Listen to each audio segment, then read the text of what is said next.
Hello दोस्तों, स्वागत है आप सबका आपके अपने यूट्यूब चैनल पंख मोर में। तो दोस्तों, पिछली वीडियो में हम सिंधु घाटी सभ्यता को पढ़ चुके हैं। सिंधु घाटी सभ्यता को हमने पार्ट 1 सामाजिक, आर्थिक, राजनीतिक जीवन जो थ्योरेटिकल क्वेश्चन बनते हैं उनको देखा। फिर हमने पार्ट 2 में जो फैक्चुअल क्वेश्चन बनते हैं उन सभी क्वेश्चनों को देखा। उसके बाद में 2 वीडियो में मैंने पीसीएस के, यूपीएससी के क्वेश्चन कराए। फिर पार्ट 2 में मैंने एसएससी वगैरह के जो स्टेट्स में एग्जाम में पूछे जाते हैं उन सभी क्वेश्चनों को देखा। तो मैं आपसे यही कहूँगा कि आप अगर इस चैनल पर नए हैं तो पहले सिंधु घाटी सभ्यता को देखिए, उसके बाद वैदिक सभ्यता को देखिए, ताकि चीज़ें एक दूसरे से जो कोरिलेट हैं उनको आप समझ पाएं और पीसीएस वगैरह में बनने वाले जो इनडायरेक्ट क्वेश्चन हैं उनको भी आप हल कर सकें।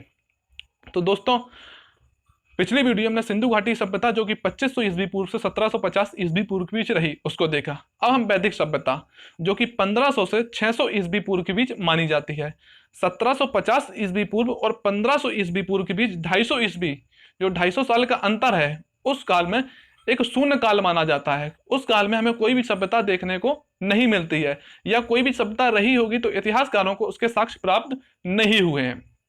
आज की वीडियो हम देखते हैं वैदिक सभ्यता जो कि 1500 से 600 ईस्वी पूर्व के बीच मानी जाती है। वैदिक सभ्यता एक ऐतिहासिक काल में है। ऐतिहासिक काल ऐसा काल जिसमें पुरातात्विक साक्ष्य भी प्राप्त हुए हैं और साहित्यिक साक्ष्य भी प्राप्त हुए हैं और इतिहासकारों द्वारा साहित्यिक साक्ष्यों को पढ़ा भी गया है। वैदिक सभ्यता जो कि 1500 ईस्वी पूर्व से लेके 600 ईस्वी पूर्व की भी मानी जाती है। वैदिक सभ्यता को हम 2 भागों में बैठ के पढ़ते हैं, ऋग वैदिक काल और उत्तर वैदिक काल। इससे पहले हम देख लेते हैं कि वैदिक सभ्यता होती क्या है। जैसे कि हमने पिछली वीडियो में देखा, सिंधु घाटी सभ्यता के लोग कहां से आए थे तथा सिंधु घाटी सभ्यता का पतन कैसे हुआ। अभी तक इतिहासकारों को स्पष्ट साक्ष्य प्राप्त नहीं हुए हैं, ना ही सिंधु घाटी सभ्यता की लिपि को पढ़ा गया है। लेकिन वैदिक सभ्यता जिसको वसाने का श्रेय आर्यों को दिया जाता है, एक मध्य एशिया से प्राप्त बोगस कोई अभिलेख से विभिन्न देवी देवताओं के साक्ष्य प्राप्त हुए हैं तथा यह विभिन्न देवी देवताओं के साक्ष्य प्राप्त हुए हैं। और यह भी लिखा हुआ है कि जो आर्य आए थे वो मध्य एशिया से भारत में आए थे। और विभिन्न इतिहासकारों ने जो भी मत दिए उनको अभी हम देखेंगे कि वैदिक सभ्यता को मूलतः आर्यों के द्वारा ही बसाया गया था। आर्य बोगस कोई अभिलेख के अनुसार मध्य एशिया से आए थे। मध्य एशिया से सर्वप्रथम आर्य अफगानिस्तान, पंजाब, जम्मू कश्मीर तथा इन क्षेत्रों में होते हुए मध्य भारत की ओर धीरे धीरे उनकी बस्तियां बढ़ रही थी। अब देख लेते हैं कि सिंधु घाटी अब देख लेते हैं हम कि वैदिक सभ्यता का विस्तार किन क्षेत्रों में था। मुख्यतः वैदिक सभ्यता की अगर हम बात करते हैं, सप्त सिंधु प्रदेश, 7 नदियों का जो प्रदेश है, सिंधु, झेलम, चिनाब, रावी, ब्यास, सतलुज, इन क्षेत्रों में सबसे पहले पंजाब और अफगानिस्तान वाले क्षेत्रों में सर्वप्रथम वैदिक सभ्यता का विकास हुआ। आर्यों ने ही सर्वप्रथम यहां पे अपनी बस्ती बसाई। फिर धीरे धीरे मध्य भारत में आर्यों की बस्तियों का विस्तार होना शुरू हो जाता है। इन 7 नदियों के प्रदेश को सप्त सिंधु प्रदेश कहा जाता है और सिंधु, झेलम, चिनाब, रावी, ब्यास और सतलज तथा यमुना नदियों के बीच के क्षेत्र को ब्रह्मवर्त प्रदेश कहा जाता है। और धीरे धीरे इनकी बस्तियां ब्रह्मवर्त प्रदेश तक पहुंच गई थी और आगे आने वाले उत्तर वैदिक काल तथा वैदिक उत्तर काल में इनकी बस्तियां पश्चिमी उत्तर प्रदेश तथा मध्य प्रदेश के क्षेत्रों में ही फैल चुकी थी। इसका विस्तार सप्त सिंधु प्रदेश तथा ब्रह्मवर्त प्रदेश के हमें देखने को मिलता है। और अब इन मैप की सहायता से भी और देख सकते हैं। हमने देखा वैदिक सभ्यता किन क्षेत्रों में थी तथा वैदिक सभ्यता किन लोगों के द्वारा बसाई गई। तो वैदिक सभ्यता को बसाने का श्रेय आर्यों को दिया जाता है। अब देखते हैं वैदिक सभ्यता जो कि 1500 से 600 बीसी के बीच मानी जाती है। वैदिक सभ्यता को हम 2 भागों में बांट के पढ़ते हैं। 2 भागों में बांटने का सिर्फ और सिर्फ मुख्य अंतर यही है कि लोहे की खोज। ऋग वैदिक काल में लोहा नहीं था और उत्तर वैदिक काल में 1000 बीसी के आसपास लोहे की खोज होती है। मुख्य अंतर यही है। ऋग वैदिक काल और उत्तर वैदिक काल। ऋग वैदिक काल जो कि 1500 ईस्वी पूर्व से 1000 ईस्वी पूर्व के बीच और उत्तर वैदिक काल 1000 ईस्वी पूर्व से 600 ईस्वी पूर्व के बीच माना जाता है। ऋग वैदिक काल की जानकारी हमें ऋग्वेद से तथा उत्तर वैदिक काल की जानकारी हमें यजुर्वेद, सामवेद और अथर्ववेद से प्राप्त होती है। ऋग्वेद की जानकारी हमें सिर्फ और सिर्फ ऋग्वेद से प्राप्त होती है। उत्तर वैदिक काल की जानकारी हमें सिर्फ और सिर्फ यजुर्वेद, सामवेद और अथर्ववेद से प्राप्त होती है। लेकिन वैदिक उत्तर काल में कुछ और भी, जैसे कि वेदांग है, उपवेद है और पुराण है, महाभारत है, रामायण वगैरह की विकास होता है, उससे भी हमें जानकारी प्राप्त होती है। लेकिन वैदिक सभ्यता की मुख्य जानकारी हमें 4 वेदों से प्राप्त होती है, ऋग्वेद, यजुर्वेद, सामवेद और अथर्ववेद। कई एग्जाम में एसएससी वगैरह में तथा पीसीएस में पूछा गया है कि कितने वेद हैं और चारों वेदों के नाम बताइए। यह भी पूछा गया है कि त्रय वेद किन्हें कहा जाता है, कौन सा वेद त्रय वेद में शामिल नहीं है। इन सभी बातों की हम आगे बात करेंगे। अब देखते हैं भारत में वैदिक सभ्यता के निर्माता किनको कहा जाता है। मैंने बताया आर्यों को वैदिक सभ्यता के निर्माता कहा जाता है। आर्य का जो अर्थ होता है श्रेष्ठ या कुलीन होता है। आर्य का अर्थ श्रेष्ठ या कुलीन, जो कि अगर हम निकृष्ट दृष्टि से देखें तो जो आर्य का अर्थ होता है भाषा में श्रेष्ठ, ना कि जातिगत रूप से। भाषा में श्रेष्ठ को ही हम आर्य कहते हैं। अब देखते हैं आर्यों का मूल निवास। विभिन्न परीक्षाओं में पूछा जाता है कि आर्य कहां से भारत में आए थे और अलग अलग इतिहासकारों द्वारा अलग अलग मत दिए गए हैं। मैक्स मूलर, जो कि एक जर्मन इतिहासकार हैं, इन्होंने सर्वप्रथम वैदिक सभ्यता को, वैदिक सभ्यता जो शब्द दिया है मैक्स मूलर द्वारा ही दिया गया है। इन्होंने कहा है कि वैदिक सभ्यता से जो आर्य आए थे, जिन्होंने वैदिक सभ्यता की बस्तियां बसाई, वो मध्य एशिया से भारत में आए थे, जो कि एक वोगस कोई अभिलेख में लिखा भी हुआ है कि आर्य मध्य एशिया से भारत में आए थे। फिर अगले हैं एक इतिहासकार डॉक्टर संपूर्णानंद।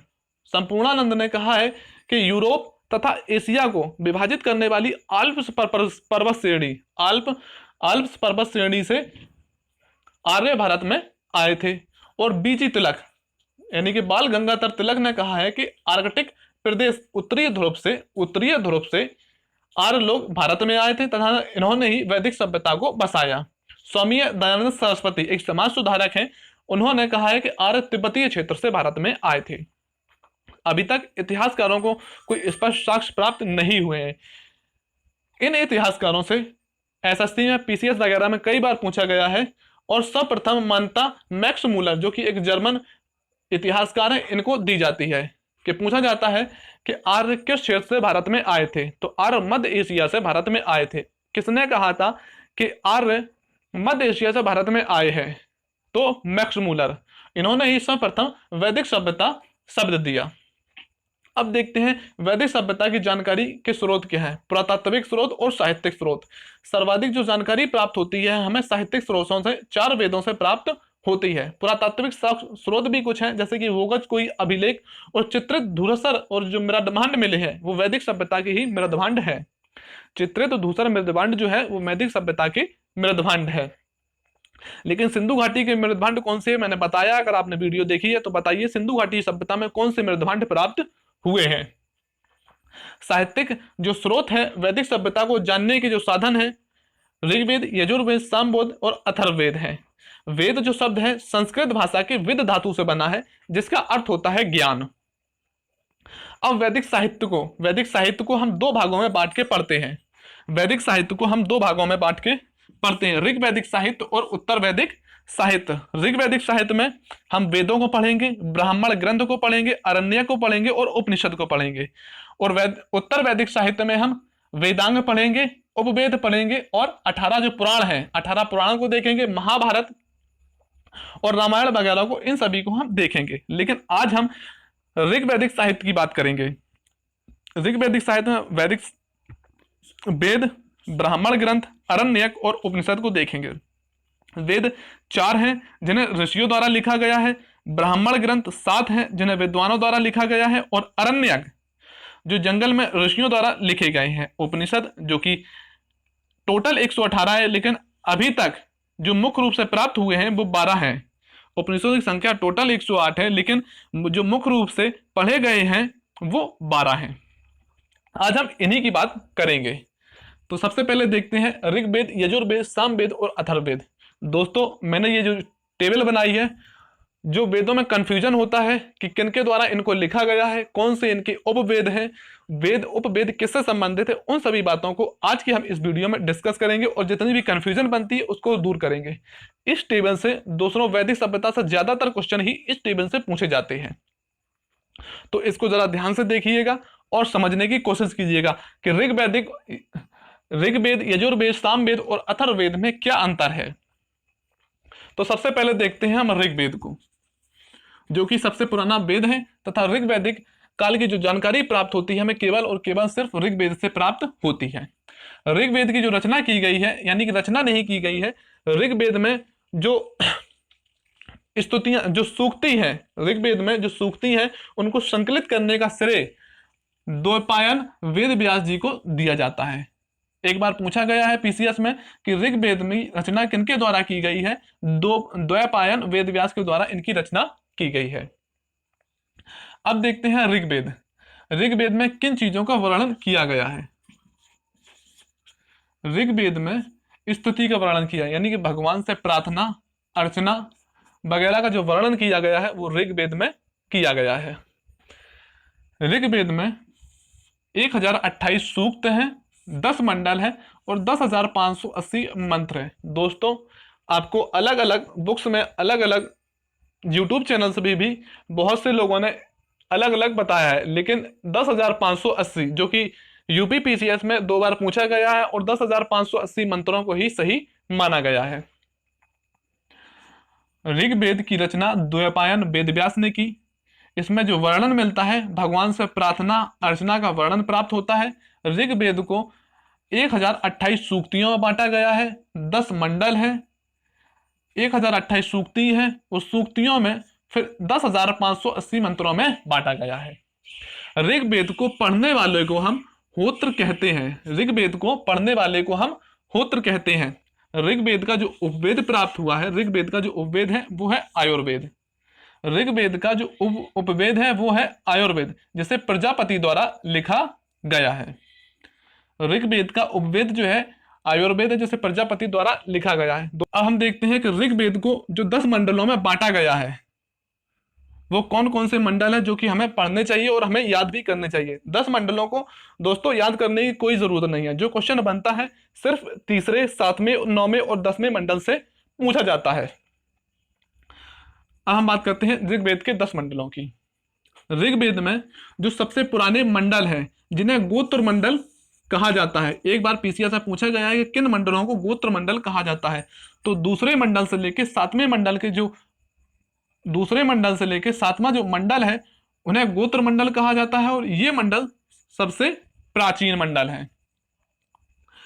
पहला मंडल और 10वां मंडल जो है वो सबसे नवीनतम मंडल है, तथा 10वां मंडल सबसे नवीनतम, सबसे नया मंडल है, जिसे सबसे बाद में लिखा गया है।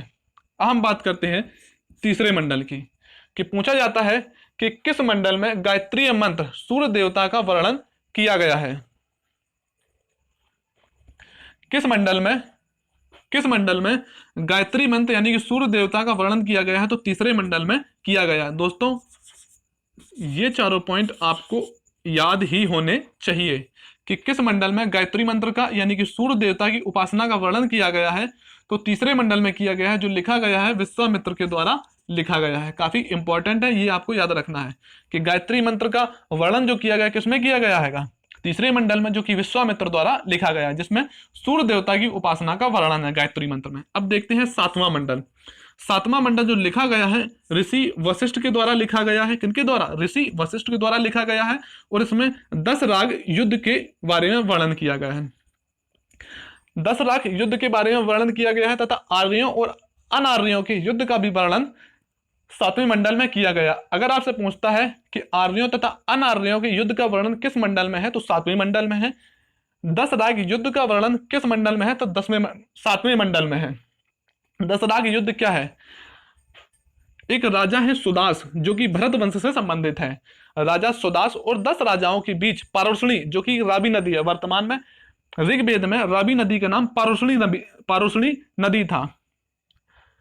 राजा सुदास और 10 राजाओं के बीच पारुषणी यानी कि रावी नदी के तट पर युद्ध होता है जिसे दशराख युद्ध के नाम से जाना जाता है। इसका वर्णन ऋग्वेद के 7वें मंडल में किया गया है। अब देखते हैं हम नौवां मंडल। नौवां मंडल की जो रचना की गई है ऋषि अंगिरा के द्वारा की गई है। इसमें सोम देवता, जिन्हें वनस्पति का देवता माना जाता है, सोम देवता का वर्णन किया गया है। आपसे पूछा जाता है कि सोम देवता का वर्णन किस मंडल में है, तो 9वें मंडल में है। 9वें मंडल की जो रचना की गई है किनके द्वारा की गई है, तो ऋषि अंगिरा के द्वारा 9वें मंडल की रचना की गई है। अब दोस्तों इनमें ऋषि ना लगाएं, ऋषि लगाएंगे तो आपको कंफ्यूजन होगा। आप जैसे मैंने नाम लिखे हैं, जैसे कि तीसरे मंडल की रचना आप लिखेंगे ऋषि विश्वामित्र, तो नहीं लिखेंगे आप। सीधा आप लिखें कि तीसरे मंडल की रचना किसने की है, विश्वामित्र ने की है। 7वें मंडल की रचना वशिष्ठ ने की है। 9वें मंडल की रचना अंगिरा ने की है। और 10वें मंडल की रचना जो की है अंगिरा ने की है। और 10वां मंडल, अब देखते हैं हम 10वां मंडल। 10वां मंडल जिसमें पुरुष सूक्त का वर्णन किया गया है। पुरुष सूक्त का जो वर्णन किया गया है किस मंडल में किया गया है, 10वें मंडल में किया गया है। कई बार दोस्तों पूछा गया है कि पुरुष सूक्त का वर्णन किस मंडल में है, तो 10वें मंडल में, चूंकि 10वां मंडल सबसे नया है और इससे प्रश्न पूछे जाते हैं। वर्ण व्यवस्था का वर्णन, ये दोस्तों काफी इंपॉर्टेंट है। पीसीएस में तो मैं कहता हूं कि हजारों बार पूछा ही जा चुका है कि वर्ण व्यवस्था का वर्णन किस मंडल में है, तो 10वें मंडल में वर्ण व्यवस्था का वर्णन किया गया है।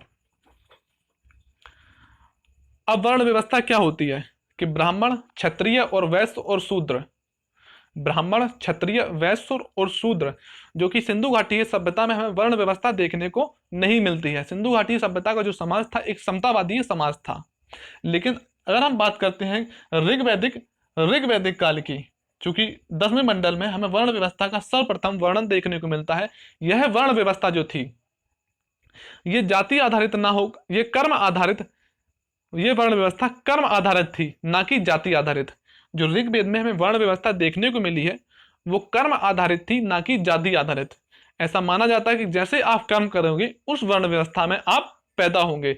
लेकिन धीरे धीरे क्या होता है, ऋग्वेद में जहां वर्ण व्यवस्था कर्म आधारित थी, वहीं उत्तर वैदिक काल में सामाजिक कुरीतियां, आडंबर वगैरह जब बढ़ने लगते हैं तो वही वर्ण व्यवस्था कर्म आधारित न होकर जाति आधारित होना शुरू हो जाती है। इसमें ब्राह्मण, क्षत्रिय और वैश्य शूद्र को बताया गया है। यानी कि ब्रह्मा एक देवता है, ब्रह्मा के मुख से, ब्रह्मा के मुख से, भुजा से, पैर से, मुख से, भुजा से, जांग से और पैर से ब्राह्मण, क्षत्रिय, वैश्य और शूद्र को उत्पत्ति बताई जाती है कि ब्रह्मा के मुख से ब्राह्मण, ब्रह्मा के बाहों से, भुजा से, ब्रह्मा के भुजा से क्षत्रिय, जांग से वैश्य और पैर के अंगूठे से शूद्रों की उत्पत्ति बताई जाती है। और ऋग्वेद के 10वें मंडल में यमुना का 3 बार, गंगा का 1 बार वर्णन मिलता है। सबसे पवित्र नदी जो माना जाता है ऋग्वेद में सरस्वती नदी को, जिसका प्राचीन नाम ऋग्वेद में नदीतमा लिखा हुआ है।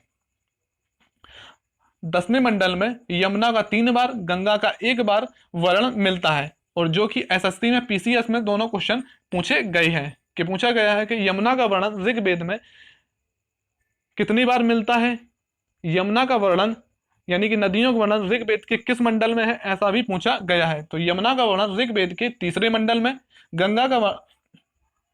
यमुना का वर्णन जो है ऋग्वेद के 10वें मंडल में 3 बार किया गया है और गंगा का जो वर्णन है वो 1 बार मिलता है। सबसे पवित्र नदी सरस्वती नदी को माना जाता है, जिसका ऋग्वैदिक जो नाम है वो नदीतमा है।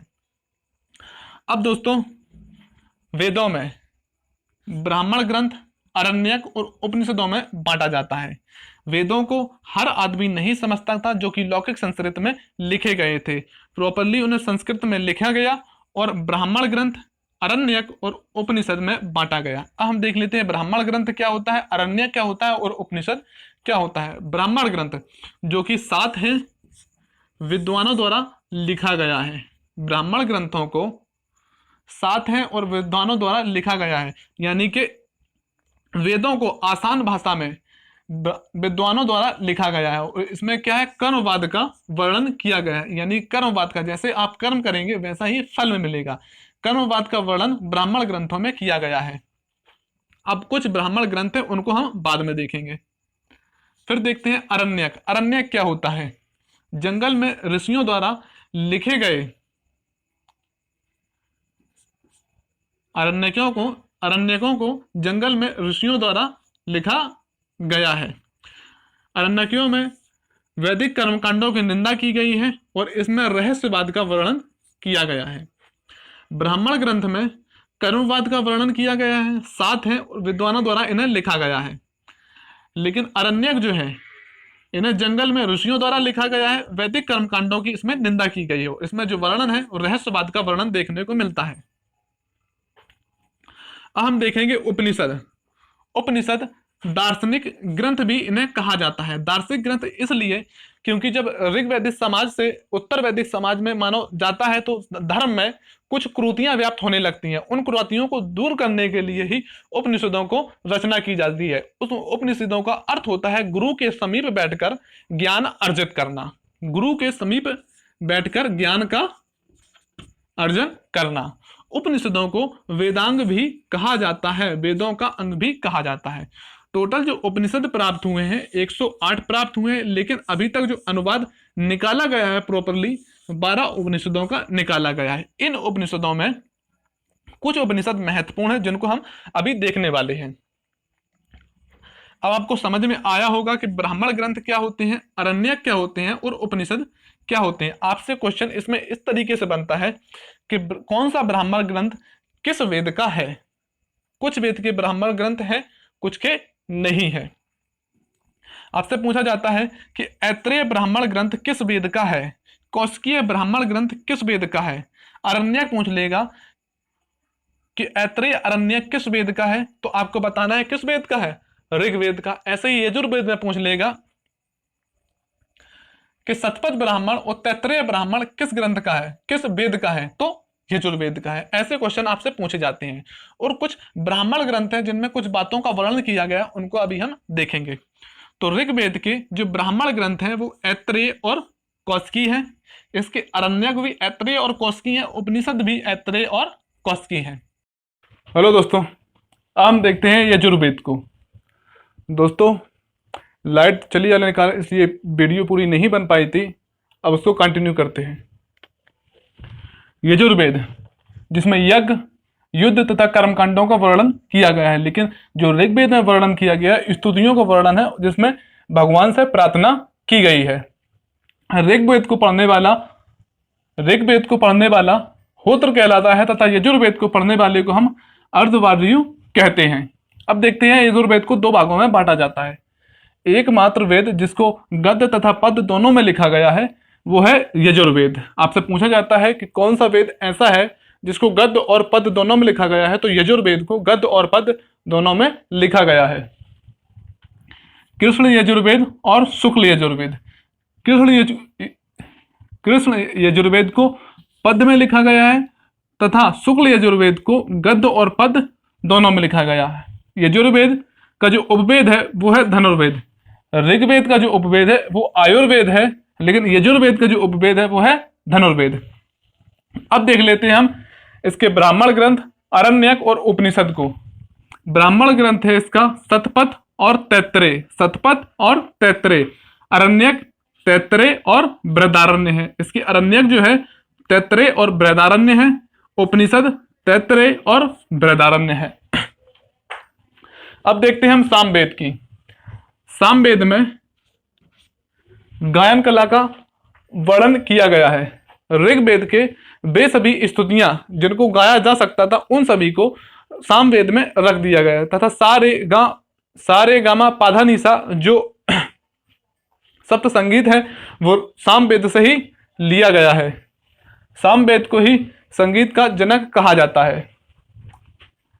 सामवेद में गायन कला का वर्णन है, यानी कि वे स्तुतियां जो ऋग्वेद में गाई जा सकती थी उनको सामवेद में रखा गया है। सामवेद को पढ़ने वाले को उद्गात्र कहा जाता है। अब देखते हैं हम इसके ब्राह्मण ग्रंथ, अरण्यक और उपनिषद। सामवेद का ब्राह्मण ग्रंथ है तांड्य और जैमिनी, अरण्यक है छंदोग्य और जैमिनी। ब्राह्मण ग्रंथ जो है वो है तांड्य और जैमिनी, अरण्यक है छंदोग्य और जैमिनी, लेकिन उपनिषद जो है छंदोग्य और जैमिनी उपनिषद है। सामवेद की अगर हम उपवेद की बात करते हैं तो गंधर्व वेद। दोस्तों आपको वेद, उनके उपवेद तथा पढ़ने वाला याद होना चाहिए। ये काफी इंपॉर्टेंट है और बार बार एग्जाम में पूछा जाता है। जैसे ऋग्वेद को जो पढ़ता है उसे होत्र कहते हैं। ऋग्वेद का जो उपवेद है वो है आयुर्वेद। यजुर्वेद को पढ़ने वाले को अर्धवायु कहा जाता है और यजुर्वेद का जो उपवेद है धनुर्वेद है। सामवेद, सामवेद में पढ़ने वाले को उद्गात्र कहा जाता है। इसका उपवेद है गंधर्व वेद। अब देखते हैं अथर्ववेद। इससे पहले देख लेते हैं, मैंने कुछ दोस्तों छोटी सी ट्रिक बनाई है। आप इनके ब्राह्मण ग्रंथ और उपनिषदों को आराम से याद रख सकते हैं। एको ताज छाज, एको ताज छाज। एको का अर्थ है ऐत्रेय और कौशिकी, ऐत्रेय और कौशिकी। चूंकि ब्राह्मण ग्रंथ, अरण्यक और उपनिषद ऋग्वेद के बराबर है, इसलिए ऐत्रेय कौशिकी जो किसके हैं, ऋग्वेद के। इसके बाद में हम देखते हैं सामवेद। ताज, ताज का अर्थ है तांड्य और जैमिनी। ब्राह्मण ग्रंथ कहाँ है, तांड्य और जैमिनी। ता से तांड्य और जा से जैमिनी। अरण्यक की बात करते हैं, जैमिनी तो सेम है, आपको याद करना है केवल छंदोग्य, छंदोग्य। अब देखते हैं छाज, छाज का छंदोग्य और जैमिनी। यजुर्वेद की शतपथ और तैत्रेय। अब देखते हैं अथर्ववेद। अथर्ववेद को श्रेष्ठ वेद, लोकप्रिय वेद और ब्रह्म वेद भी कहा जाता है। आपसे एग्जाम में बार बार पूछा जाता है कि किस वेद को श्रेष्ठ वेद कहा जाता है, किस वेद को कहा जाता है, तो अथर्ववेद को कहा जाता है। कौन सा वेद त्रैवेद में शामिल नहीं है, तो अथर्ववेद त्रैवेद में शामिल नहीं है। अथर्ववेद जिसे श्रेष्ठ वेद कहा जाता है, लोकप्रिय वेद है और ब्रह्म वेद भी इसी को कहा जाता है। अथर्ववेद को पढ़ने वाला ब्रह्म या अनार्य कहा जाता है। ब्रह्म वेद को पढ़ने वाला जो होता है उसे ब्रह्म कहा जाता है। अथर्ववेद का जो उपवेद है शिल्पवेद कहते हैं। अथर्ववेद के उपवेद को शिल्पवेद कहते हैं, जिसकी रचना जो की गई है किसके द्वारा, अनार्यों के द्वारा की गई है। इसमें जो वर्णन है जादू टोना, औषधि, विवाह, मृत्यु और वशीकरण का जो वर्णन किया गया है अथर्ववेद में किया गया है। आइए एक बार फिर से देखते हैं हम ऋग्वेद। ऋग्वेद की जो रचना की है द्वैपायन वेदव्यास द्वारा की गई है, द्वैपायन वेदव्यास के द्वारा की गई है। ऋग्वेद में जो वर्णन है स्तुतियों यानी भगवान से प्रार्थना की गई है। इसको पढ़ने वाले को होत्र कहते हैं और इसका उपवेद जो है वो है यजुर्वेद। ऋग्वेद का जो उपवेद है वो है आयुर्वेद। फिर यजुर्वेद में देखते हैं, यजुर्वेद में जो वर्णन किया गया यज्ञ, युद्ध तथा कर्म कांडों का वर्णन किया गया। इसके पढ़ने वाले को अर्धवार्यु कहा जाता है। यजुर्वेद का जो उपवेद है वो है धनुर्वेद। आते हैं सामवेद को। सामवेद में जो वर्णन किया गया है गायन कला का वर्णन किया गया है। वे सभी स्तुतियां जो ऋग्वेद में गाई जा सकती थी उनको सामवेद में रखा गया है। इसको पढ़ने वाले को उद्रांग कहा जाता था। इसका जो उपवेद है वो है गंधर्व वेद। अब देखते हैं अथर्ववेद। अथर्ववेद जो है, अथर्ववेद में जो वर्णन किया गया है लोकप्रिय वेद है, श्रेष्ठ वेद है और ब्रह्म वेद भी इसे कहा जाता है। इसको पढ़ने वाले को ब्रह्मा कहा जाता है। इसकी रचना जो की गई है वो अनार्यों द्वारा की गई है। इसका उपवेद शिल्पवेद है। आपको ये चीजें अपनी उंगलियों पर याद होना चाहिए जो कि बार बार एग्जाम में पूछी जाती हैं। जब आप क्वेश्चन कराऊंगा मैं तो आपको देखने को मिलेगा कि यही क्वेश्चन जो है बार बार रिपीटली एग्जाम में पूछे जा रहे हैं। अब देखते हैं हम कौन कौन से जो ब्राह्मण ग्रंथ हैं, कौन कौन से ब्राह्मण ग्रंथ हैं जिनमें प्रमुख बातों का वर्णन किया गया है। दोस्तों आपसे पूछा जाता है कि 4 वर्णों के कर्तव्यों का वर्णन किस वेद में, किस ब्राह्मण ग्रंथ में किया गया है।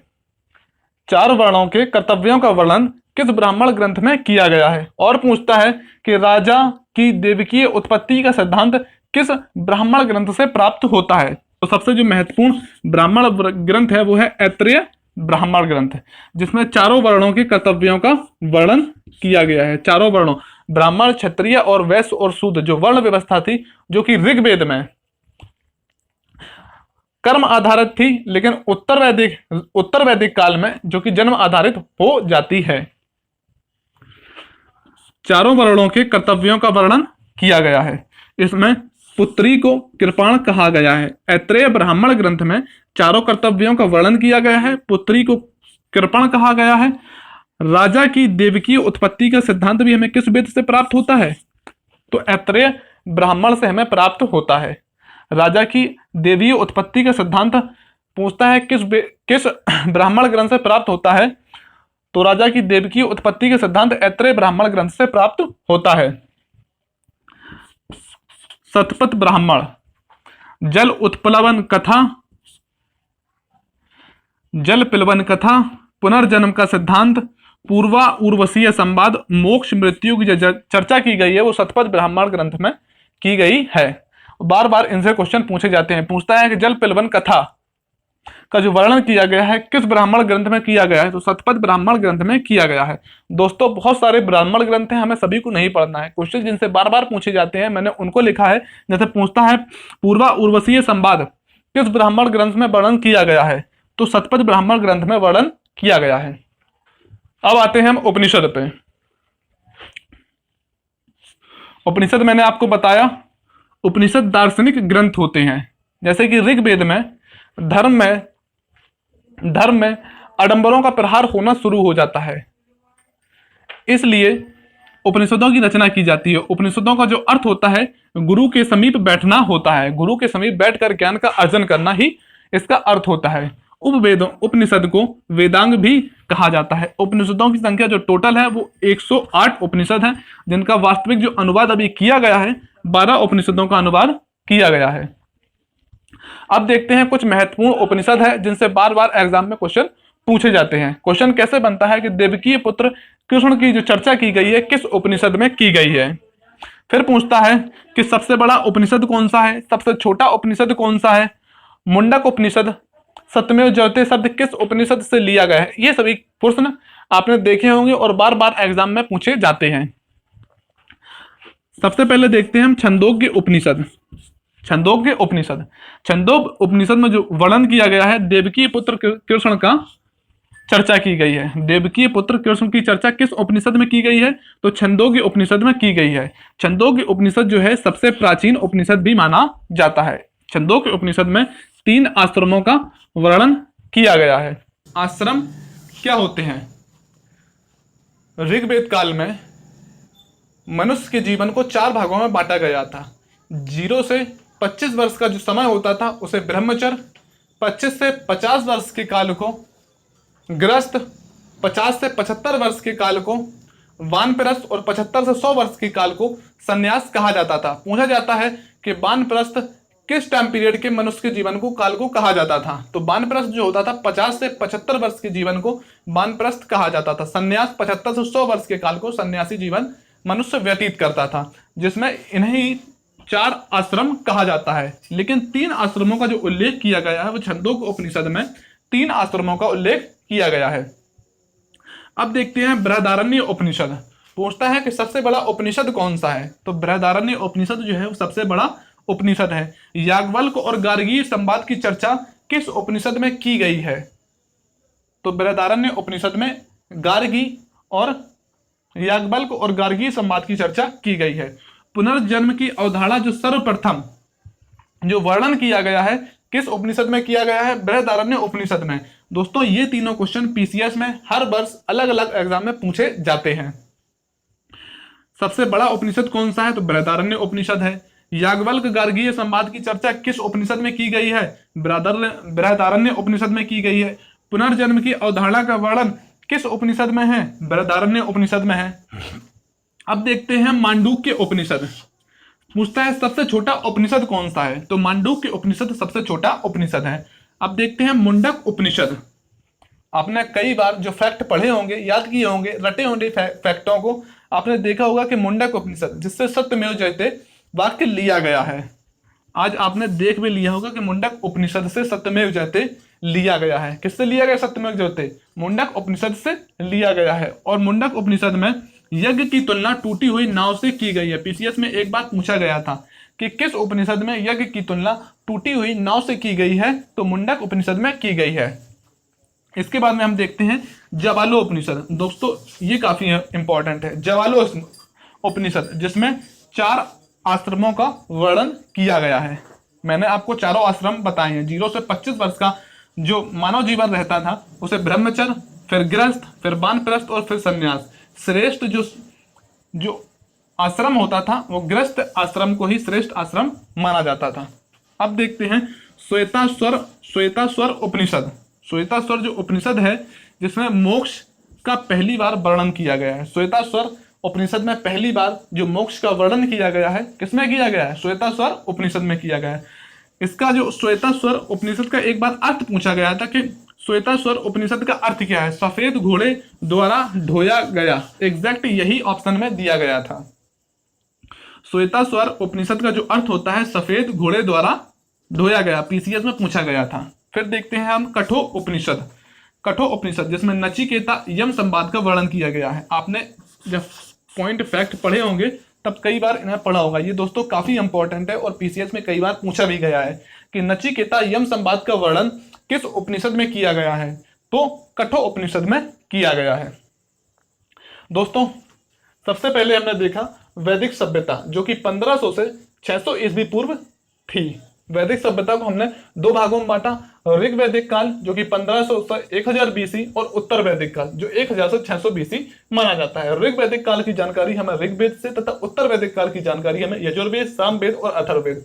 कुछ लोग वेदों को भी याद करने में ट्रिक लगाते हैं। मैं दोस्तों यही कहूंगा कि आप ज्यादा से ज्यादा याद करिए और जो जिनमें कंफ्यूजन आपको बनता है 4-5 बार याद करने के बाद फिर उनमें ट्रिक लगाइए। जहां तक हो सकता है आप याद करिए। आप हर चीजों में ट्रिक लगाएंगे फिर मैं तो कहता हूं आपके जीवन का क्या मकसद है जब आप छोटी छोटी बातों को ही याद नहीं रख पाते हैं। ऐसे याद कीजिए ऋग्वेद, यजुर्वेद, सामवेद और अथर्ववेद आपको याद हो जाएंगे। इसके बाद में हमने देखा कि ऋग्वैदिक जो समाज था, बस्तियां बसाई गई थी, किन लोगों के द्वारा बसाई गई थी। ऋग्वैदिक साहित्य को देखा, फिर हमने ऋग्वैदिक साहित्य को कई भागों में बांट के पढ़ने की कोशिश की। इसके वेद में हमने सबसे पहले देखा वेद, ऋग्वेद, यजुर्वेद, सामवेद और अथर्ववेद। इसके बाद में हमने देखा इसमें ब्राह्मण ग्रंथ, आरण्यक और उपनिषद। ब्राह्मण ग्रंथ, आरण्यक और उपनिषद। वेदों को देखा, 4 वेद हैं जिन्हें ऋषियों द्वारा लिखा गया। इसके बाद हमने देखा ब्राह्मण ग्रंथों को, आरण्यकों को और उपनिषद को। जब अगला पार्ट हम देखेंगे उत्तर वैदिक साहित्य को पढ़ेंगे जिसमें हम वेदांग देखेंगे, उपवेद देखेंगे और 18 पुराण हैं जैसे रामायण है, महाभारत है। इन सभी को अगले पार्ट में जब हम देखेंगे, पढ़ेंगे। दोस्तों हमने देखा ब्राह्मण ग्रंथ क्या होते हैं, कौन कौन से ब्राह्मण ग्रंथ हैं जिनमें प्रमुख बातों का वर्णन किया गया है और जो बार बार एग्जाम में पूछे जाते हैं। इसके बाद हमने देखा आरण्यक, आरण्यक का क्या अर्थ होता है, इनमें किन चीजों का वर्णन किया गया। इसके बाद हमने देखा उपनिषद को, कौन कौन से महत्वपूर्ण उपनिषद हैं जिन्हें महत्वपूर्ण बातों का वर्णन किया गया है। पढ़ने को दोस्तों हम 2-4 पॉइंट फैक्ट के रूप में याद कर सकते हैं, लेकिन जब एग्जाम में क्वेश्चन बनेगा तो आप यकीनन नहीं कर पाएंगे कि पहले वही निश्चित पॉइंट हुआ करते थे, पूछे जाते थे, आप कर देते। लेकिन आप दोस्तों आज बहुत कंपटीशन है, हर बच्चा ज्यादा से ज्यादा पढ़ने की कोशिश कर रहा है। एग्जाम में क्वेश्चन आता है, सब करके आते हैं, लेकिन उन्हीं क्वेश्चनों को अगर आप छोड़ के आएंगे तो आप वास्तविक वाकई में हर बच्चों से पीछे हो जाएंगे। मैं यही कहूंगा कि दोस्तों आप इन चीजों को बार बार याद करिए, पढ़ने की कोशिश कीजिए ताकि एग्जाम में क्वेश्चन बने तो आप कॉन्फिडेंस से करके आए। जो अदर बच्चे नहीं कर पाते हैं वो आप करके आए। मैंने कुछ पॉइंटों को लिखा है जो काफी महत्वपूर्ण है और पूछे भी जाते हैं, जैसे कि त्रय वेद, वेद त्रय किन्हें कहा जाता है? तो ऋग्वेद, यजुर्वेद और सामवेद को त्रय वेद या वेद त्रय कहा जाता है। इसमें अथर्ववेद को शामिल नहीं किया जाता है। प्राचीन भाषा कौन सी है? सबसे प्राचीन जो भाषा है वो है संस्कृत। सबसे प्राचीन जो लिपि मानी जाती है, लिपियों की जिसे जननी भी कहा जाता है, वो है ब्राह्मी लिपि।